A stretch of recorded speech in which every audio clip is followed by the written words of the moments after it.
Hello, my name is Echo Junor. People have been asking me, how do you prepare to become a diplomat? Yes, I have taught at the Junior Diplomatic Training Course since 2005. Then I went on to teach at the mid-career diplomatic training course. And since 2015, I've been teaching at the senior diplomatic training course. And of course, I teach uh, television broadcasters. Aiman Wicaksono was one of my students at Kompas TV, and then he went on to teach at the diplomatic training course. So, uh, yeah, I guess I can give you some tips. So, to make it easier, I'd like to break it down into five tips for you to prepare to become a diplomat or to apply to become a diplomat. Um, we'll start with tip number one, and that is get used to interacting with other people. It's easy to say, I know, but for some people like me who are actually introverts at heart, we don't like to speak a lot. It's actually difficult, but as a diplomat, speaking to other people, uh, it's it's part of your daily routine. So uh, I find myself speaking to important people when I'm overseas, and sometimes even speaking to ministers. So you have to be able to, no matter what kind of a person you are, shy, inferiority complex, whatever, you have to be able to come up to a person and say, "Good evening, Your Excellency. My name is Eko from the Indonesian Embassy. I'd like to take this opportunity to say thank you for the good cooperation we've had between our embassy and your office."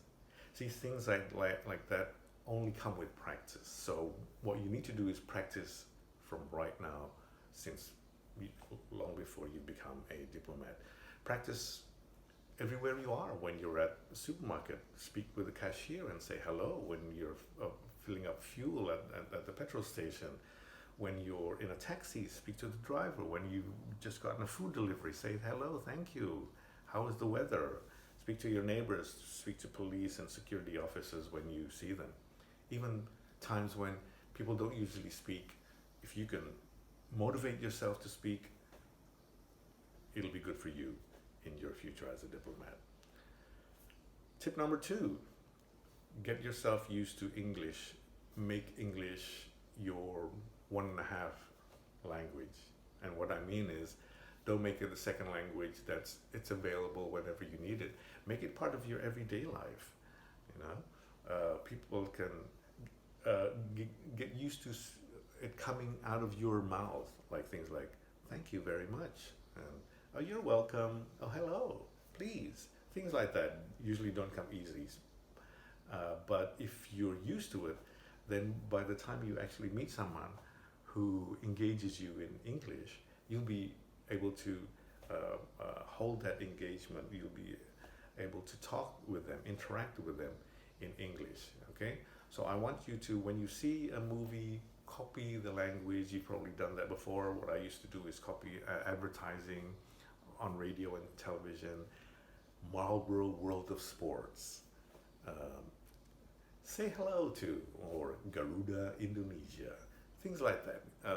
Make sure they flow out of your mouth. Of course, I have an Indonesian mouth too, but I have to be able to speak in such a way so that other English speaking people also feel comfortable. And remember, they might not have English as their mother tongue too.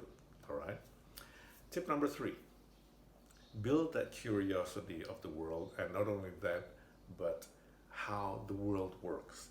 There's always an interrelation between elements of the world. And when I say elements, it's not just countries, but it's nations, it's peoples, it's associations, it's NGOs. So they're usually called entities, all right? Remember that diplomats need to be able to make analyses of countries where they are, or where they're visiting. They need to make do market intelligence. They need to explain, is this a proper NGO or is it just out for money? And they need to explain, for instance, the Asia Pacific now is more pivoted towards, things like that. So What that means is you need to be able to know how they influence each other, all right? So, with that understanding of how things work, uh, you'll be able to become a better diplomat explaining things one day. Tip number four, um, get an affinity towards history. Yeah? And what I mean is not just history, Cold War, um, and then World War I, World War II. No, what I mean, of course, is the history of the world. Behind everything, behind everything you see on TV, behind everything you read in a book, there's a history behind it. Now, that's the curiosity I want you to build, because as diplomats, you can't speak in front of the United Nations. You can't speak in front of someone in Finland without understanding their country's history. So you have to know that. You have to be able to express yourself in such a way that you look like you understand the history of the world. So what you have to do from now is, if there's something that you don't know, for instance, I don't know much about Sierra Leone, or I don't know much about North Korea. Well, look it up, study it, understand it. Believe me, studying something you can do in one day. Of course, it's just an outline, but you can tell yourself, hey, I understand about the Solomon Islands. I just read the whole day about Solomon Islands. And next day, you can study something else, all right? And tip number five, last but certainly not least, is get used to expressing yourself, being opinionated, showing what you can say, all right? And you have to be able to do that in a passive and active way. As diplomats, sometimes we not only have to defend our country, but we have to explain the real Indonesia, and we have to counter disinformation about your country. So you can get used to that. For instance, when you're with friends or with people you trust or your family, you can say, hey, did you know that Indonesia is actually the most democratic country in Southeast Asia? We don't take credit for that. A lot of people don't realize that. You know, out of the blue, you can mix that film with history and the knack for being able to speak your mind.